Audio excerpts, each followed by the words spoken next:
All right. Hello and welcome, everyone. So, today we are once again going to be talking about the heirloom collections because I feel like a lot of people kind of got the wrong impression of what I was saying during the TennoCon breakdown about the supporter pack stuff. So, to clarify my opinion from the TennoCon video, I think that the heirloom packs are fine and that you can justify getting them. That does not mean that I think that they are perfect or anything of that nature. And this video is going to be talking about how I think that heirloom packs can be better, but also still while maintaining kind of the point of why they exist at all and what DE wanted or seems to have wanted for people with these heirloom packs. And the main thing is that, yes, there is FOMO with these packs. And no, that's not ideal. But that is a little bit, I think, at least the point is to kind of have Founders 2 without having the much more relevant, I think, downsides to Founders 2, which is mastery and just like weapons and things with relevant stats that are simply unattainable. That, of course, is like the worst part about Founders, not being able to get like the Master Sigil um, or like the cosmetic icons for your profile and stuff. I think is a very very minor thing comparatively. That being said, the heirloom pack as a baseline fixes that problem because there's nothing that is statistical improvements about either of these skins or anything that comes in these packs. However, that is not to say that these packs are not like possibly too expensive or that there are not better ways to have done this. The main being of which that I think that these skins could be separated. So we're going to talk about some ways that this could all be better, but I will note that I do not think that the things that I'm going to say are going to happen just because of like the issues that would probably go on with like payment processor stuff if they made these changes now. But I do think that the changes I'm about to talk about, if they do more heirloom packs in the future, could happen. So let's talk first and foremost about like the $90 pack, which is everything together. A thing that obviously like people have talked about, and especially even I talked about yesterday, is that like the Regal Aya and the Platinum that's here, the 6 Regal Aya and the 600 Platinum, is kind of just bloating this pack up to its $90 price tag because you could evaluate based on how you buy Regal Aya and Platinum together that like there's about a $40-ish value of Regal Aya and Platinum here. But obviously, the fact of the matter is that it kind of sucks that you have to buy that. And if this pack was simply $50, I think people would feel a lot better about it if it did not include the Regal Aya and the Platinum. It is worth noting that I do think the purpose of the Regal Aya in this is that you can take that Regal Aya and immediately purchase Mag Prime and Frost Prime from the Resurgence, which they are on right now and will be for the rest of this year. And I think that is probably the actual purpose of that 6 Regal Aya. So offering that in a pack, I think is reasonable. The Platinum, however, doesn't seem to serve exactly a purpose like the Aya does. But also, a lot of people don't feel like they need Aya in general. So it's kind of a tough sell in that way. So if we wanted to make these packs better, which is purely what I'm going to be talking about, like fixing like the FOMO aspect and stuff, I think there are ways to do that. And DE could say, well, these skins will come back around every 2 years or something to that effect. But that kind of like doesn't do what I think they want, which is for this to be Founders too. So let's talk about what could be better here. So I think we all generally agree that, and I said this much yesterday, that the Risen Heirloom collection is pretty worthless. Like this is very simply just not worth it, I think, unless you really mostly want the accolade on your account. But I think a thing that could be at the $30 price point very fair, or maybe like 35 or so, is all of this stuff except for the Platinum and one of the skins at the $30 or $35 level. So you could like, have 2 packs, one being Frost and one being Mag at like the $30, $35 level. And then the sigil, the glyph, the emote, and the color palette, and all that stuff always is with either one of them. But there's no platinum and there's no Aya with that at all. I think that would be something that people would be pretty happy with, especially because if you are a mainly mag or mainly frost enjoyer, or you mainly want one of those two signas, you could justify that purchase specifically, and still be in here. And I feel like you would get something that you feel like would be pretty good. With that, obviously, at 30 or 35, if you wanted both of them, those two things add together to be $60 or $70. $60 and $70 are the current price points for brand new video games. Obviously, that is a tough sell for people, but I don't think that this is like meant to be a particularly like easy sell. But I think just generally having it so that the supporter packs kind of you can pick and choose more easily, and not having a pack that like doesn't include like the sigil, glyph, emote, and that stuff, would be good overall. And then having these heirloom packs top out in terms of items that are new at $60 or $70. I think people would be much happier with 60, but I think people would not be so unhappy with 70. That being said, I do think that there is room for a $90 pack, but what comes in that I think needs to be even above. And what I mean by that is that I think that having a much easier sell on the $90 pack would be the Regal Aya instead being just all platinum. Like if you look at this pack and it has like say 2,000 platinum in it, I think people feel better about this as people use platinum more often than they do Regal Aya. And it seems like the Regal Aya is specifically so you could easily get Mag Prime and Frost Prime, but you can use these skins on regular Frost and regular Mag, so I don't know that that is such a big deal, and I think people just generally feel better about Platinum overall. So having an optional, like, $90 pack, like, up from 60 with, like, kind of like a heavily discounted Platinum in it, there's also definitely room for that, I think. And that would be a better setup that people would be happier with.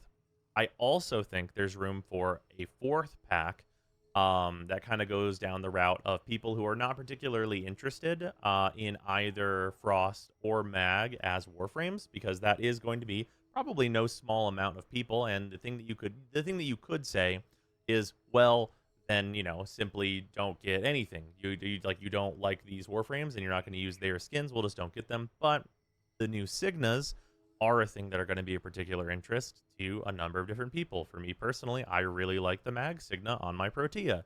And those cosmetics are going to go on a bunch of different Warframes. I really like the Frost Signa on my Ember, for example.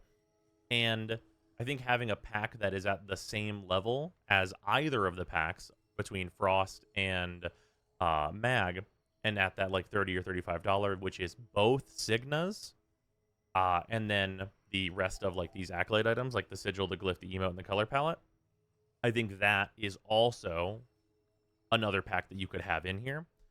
But yeah, that's those are some like varieties of what you could do in terms of the heirloom packs in order to, I think, make them better.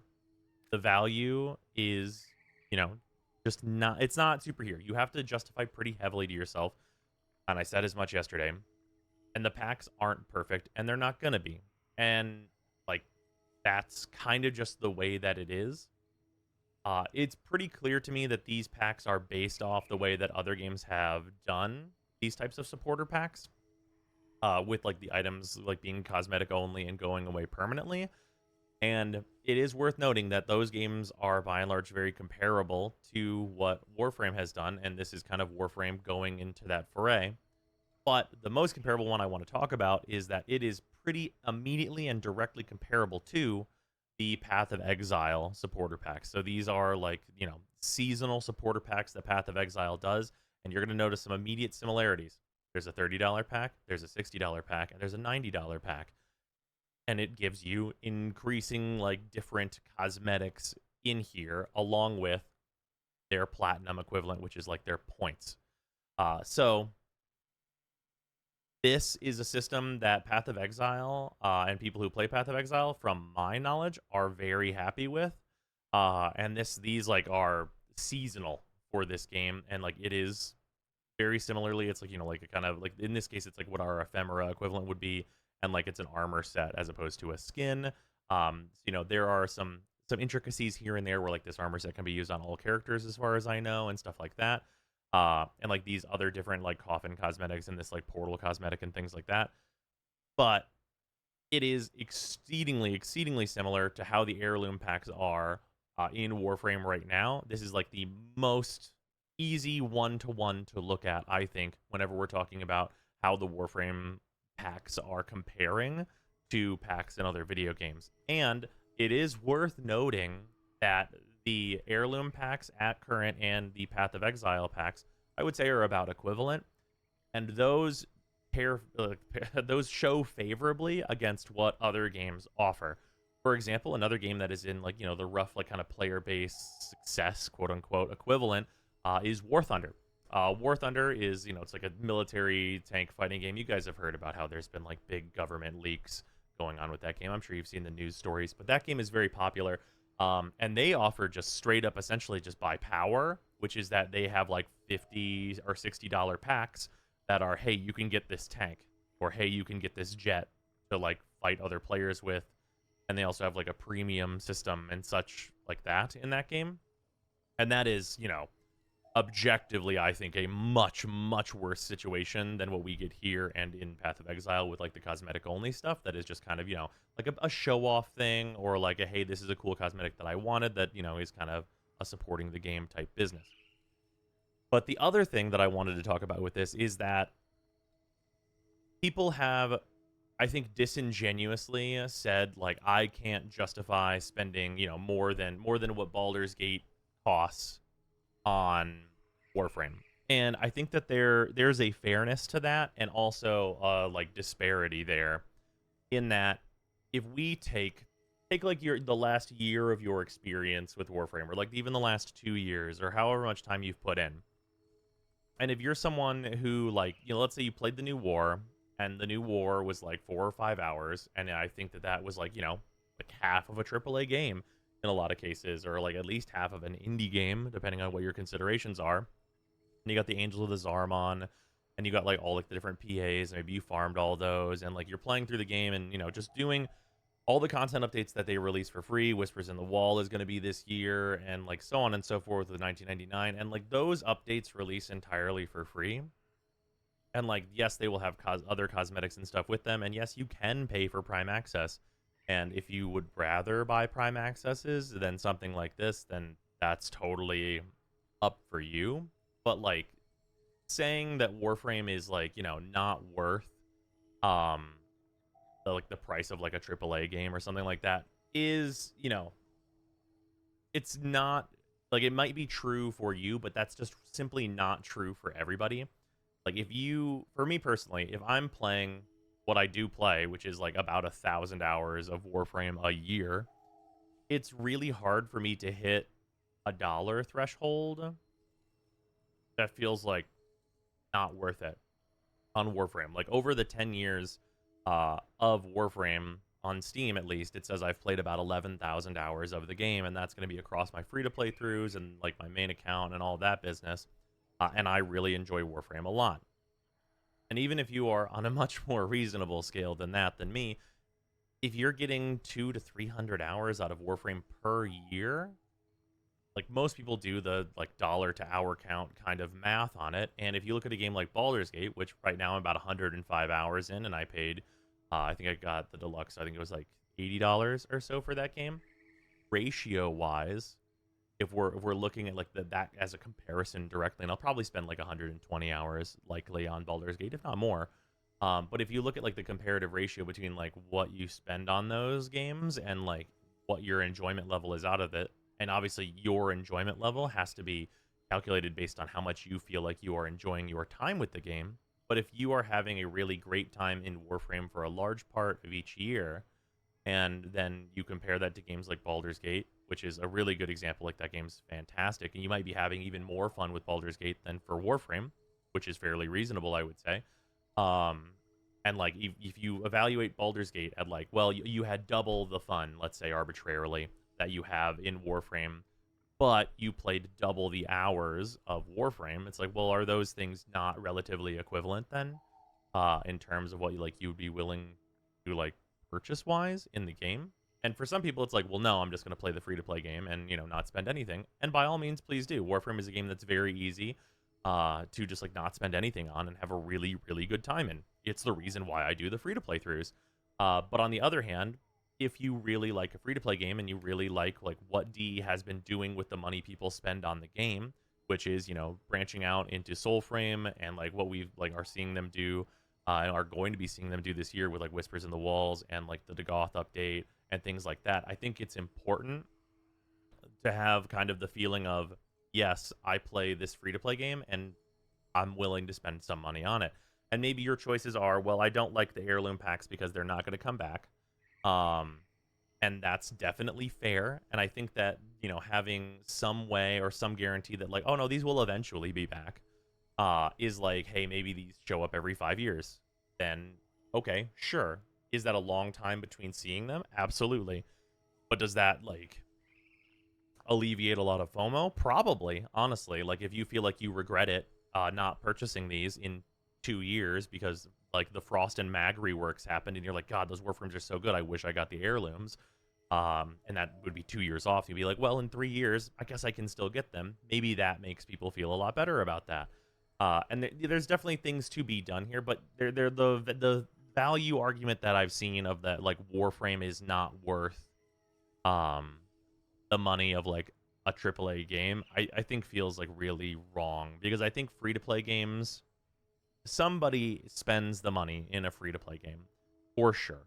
And like in a lot of cases, it's like you have people that are like big spenders where they're buying all of the Tenno-Gen and like they're always buying the Prime Access, right? And if you look at how many Prime Accesses we get each year, we get 4 Prime Accesses a year, because we get them like roughly one every 3 months. And those are what, like $120 for the top pack. So you're looking at like about $500 a year. So you put this on top of that, and it's like $600 a year. People are spending that. People are buying every single PA. And even if you are one of the people that's like, let's say on what some people would call the more reasonable end, where you're only buying the Prime accessories every single time they come around, that's 4 times a year. It's about $200 a year. Which, like, if you're really enjoying the game and you really love the direction the DE is going in, I think if you're playing Warframe year round, that's fairly justifiable. And I don't think that's like wrong for people to spend that on the game. Maybe you buy 1 Prime Access a year or 1 Prime Accessories a year. That's $50. That's like as much as like, like a AAA game, let's say, just equivalently. And that's worth it for plenty of people. So I think the conversation really comes down to, like, are these packs overpriced? Not necessarily. I think that, like, it would be better were there more options for, like, customizing exactly kind of what you're getting out of it, to be more fair to, like, either grabbing just Mag or grabbing just Frost, and, like, the packs just generally having a bit more, like, value to them at different levels, especially at the highest level. Just having, like, a larger burst of Platinum here would, I think, go a long way. But, yeah, I think that the heirloom packs, like, I don't think that they're perfect, but I do think that, like, if you take them as a comparison to what other games are doing, I don't really have a huge problem with them. I think that they will help support the game, and, like, that's good. I want to see Warframe continue on, and, like, DE continue to do the things that they have been doing, especially recently. So yeah, I just wanted to talk more about, like, these packs and stuff, because it seemed like people kind of, like, I didn't do enough depth, I think, on, like, what these packs are in the TennoCon video. And I think people kind of got, like, the wrong impression on how I feel about them. It's not that they can't be better, but it is that I don't think it's, like, so dire that, like, oh, these packs are just, like, insane FOMO, and, like, they're horribly overpriced and stuff like that. Like, the flexibility of the packs is definitely a question that should be asked and hopefully would be improved. But the value is not. It's not that you're purchasing the skins. It's that, like, you're spending money for, like, the continuing, like, the game to keep going, and, like, you're getting something out of that they wanted to feel more special. So like the only way for it to get to like that kind of founders level is for things to be somewhat exclusive and be time limited. Being time limited in a more grand way, where it will eventually, but like big eventually, come back, I think is maybe a better choice. But yeah, it is overall, I think not such a big deal. And like personally, I like the supporter packs. I think that these like heirloom packs are cool. I do think it will become a problem depending on how often they release them. Like if we're looking at, oh, there's a new heirloom pack every year, um, that is like priced similarly to this one, I think that becomes a problem if they want to do like 2 heirloom skins every single year. Then I think that the price gets like kind of and doing those like lower price packs that include both skins that like at least like chunks it down to like $60 would be much more acceptable. As it turns out, making a thing cost like a third less money makes it more approachable. But yeah, there's a lot of things that depend on kind of like the future of how they're going to handle this, and they can definitely change like the availability concerns, and all that business to be like just available exceedingly rarely as opposed to never available again, which I think people once again would be more happy with. But yeah, that's kind of like more broadly how I feel about the heirloom packs. I just wanted to go into more detail on this because I feel like the judgment was like just from people thinking that I'm just like totally hyped on these or something. And I do think the skins are very good. But like, it's not that there's no problems with it. It's that I don't think it's nearly as dire as a lot of people are making it out to be. Anyway, that's going to do it for the video. I am streaming today, so come check that out. And I will see you tomorrow when we can get into the Frost build. But yeah, I really wanted to talk about the heirloom stuff today. Okay, welcome on in, everyone. It has been quite a month with DenoCon happening and everything, but moving back in, well, we have another convention this month, but thank you to all the patrons, first and foremost, Alex Parnham, Angel SBM, Arbiter Daydream, Benuven, Blotomatic, Brandon Coggin, Brutus Salazar, Dylan Dworsky, Athrain, Vaughn, IQ is Thick, James Harsthorn, JC4 Science, Jesse Richens, John Lobdill, Joshua Adams, Luzanth, Malachite Williams, Minty Ginja, Michta, Nerve, Ramoxidate, Tamrielic Wastelander, The Coupon of Death, Homeworm, Waifu Wars, Zack Saner, and Zerafir. Much appreciate to all of the Zero patrons, but also thank you to all of the $5 patrons. There are a ton of you now, and it is much appreciated. And of course, the $2 patrons as well. Yeah, this month, I'm going to be trying to, I mean, honestly, there's so many games releasing. I am going to be streaming a lot, but also trying to get a lot of guides and stuff out there, especially for some new Warframe stuff that has been happening. But yeah, it'll be a good time.